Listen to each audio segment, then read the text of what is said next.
So I climbed up some steps on top of the Statue of Liberty Museum and got a nice view of Jersey City, Ellis Island in the near ground, lower to Midtown Manhattan, Stanley the Seagull, or maybe Sandra the Seagull, who knows. The Brooklyn Bridge in the distance, Brooklyn, and then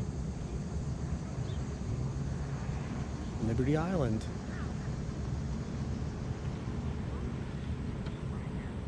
And some jet skiers out there.